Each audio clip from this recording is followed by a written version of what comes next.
Assalamualaikum warahmatullahi wabarakatuh. Bagaimana kabar kalian hari ini anak-anak? Semoga dalam keadaan sehat walafiat dan tetap semangat. Hari ini kita akan mendengarkan kisah Nabi Muhammad SAW. Nabi Muhammad SAW menjelang dewasa. Yang pertama, berdagang ke negeri Syam. Sejak remaja, Nabi Muhammad SAW telah sering diajak oleh pamannya Abu Thalib untuk membantu berdagang ke negeri Syam. Dan setelah Nabi Muhammad SAW berusia hampir 25 tahun, Abu Thalib merasa bahwa keponakannya itu telah cukup dewasa. Maka dipanggilnya Nabi Muhammad SAW, lalu ditawarkanlah kepadanya suatu pekerjaan yang menguntungkan, seraya berkata, "Wahai anakku, sesungguhnya kita bukanlah keluarga yang berkecukupan, bahkan kurasakan akhir-akhir ini kebutuhan kita semakin sulit didapat. Alangkah baiknya jika kamu pergi kepada Khadijah untuk meminta izinnya membawa barang-barang dagangannya ke negeri Syam.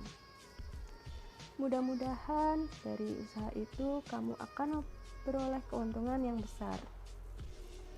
Nabi Muhammad SAW menyetujui usul pamannya tersebut, sebab beliau memaklumi sepenuhnya akan kesulitan yang dihadapi pamannya itu dalam menanggung beban belanja rumah tangganya. Segera beliau pergi kepada Siti Khadijah untuk meminta izinnya memperdagangkan barang-barangnya. Siti Khadijah adalah seorang janda kaya di Mekah.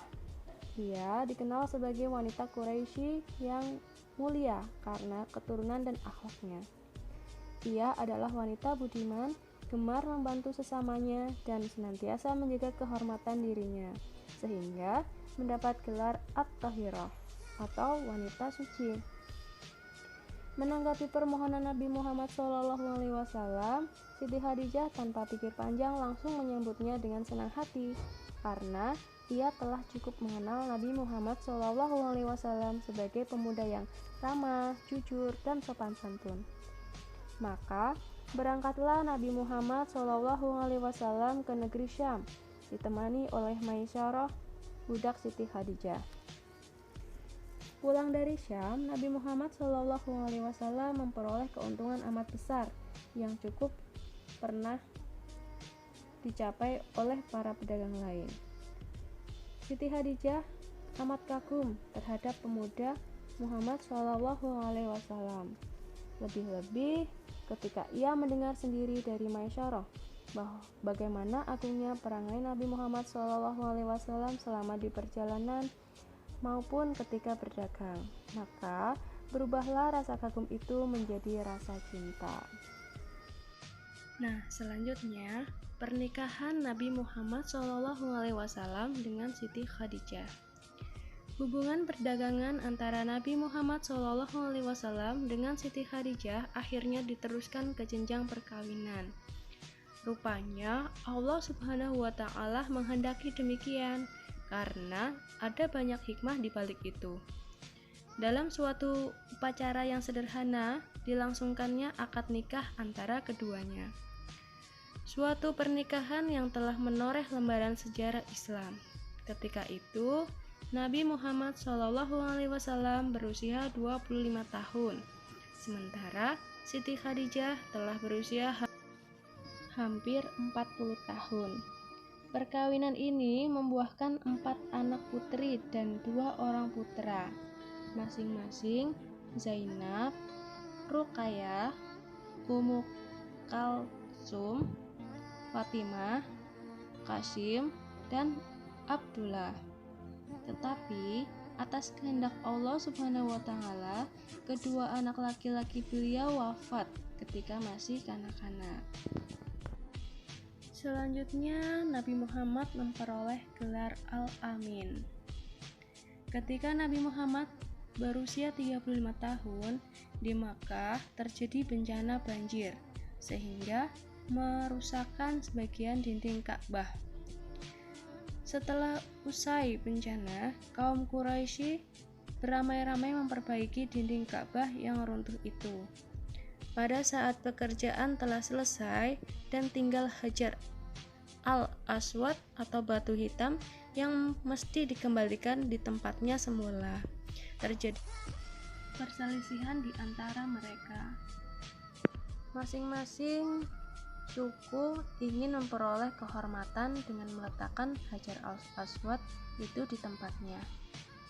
Hampir saja terjadi pertumpahan darah di antara mereka.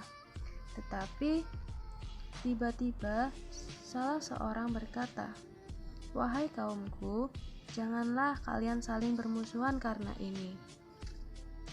Sebaiknya kita tunggu saja esok pagi. Siapa yang pertama kali datang ke pintu masjid ini, dialah yang berhak mengambil keputusan." Pagi-pagi keesokan harinya, kaum Quraisy mendapati bahwa orang yang pertama kali masuk ke pintu masjid adalah Nabi Muhammad SAW. Maka bersolaklah mereka menyambutnya karena mereka yakin akan kejujuran pemuda Muhammad. Jadilah Nabi Muhammad SAW sebagai hakim yang memutuskan perkara Hajar al-Aswad itu. Nabi Muhammad SAW kemudian menggelarkan kain surbannya di atas tanah dan meletakkan Hajar al-Aswad di atasnya.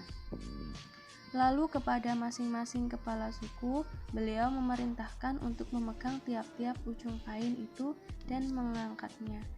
Sampai di atas, beliau lalu mengangkat batu suci dengan tangannya sendiri dan meletakkannya di tempat semula. Dengan cara itu, seluruh kaum Quraisy merasa puas dan berseru, "Kami rela atas keputusan yang dibuat oleh orang yang dipercaya ini."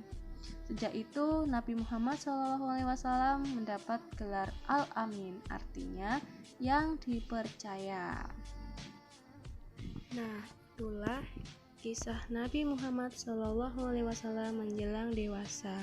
Sekarang kalian kerjakan tugas halaman 46 di buku materi keagamaan yang Romawi 1 saja.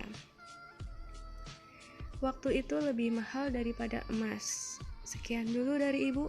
Wassalamualaikum warahmatullahi wabarakatuh.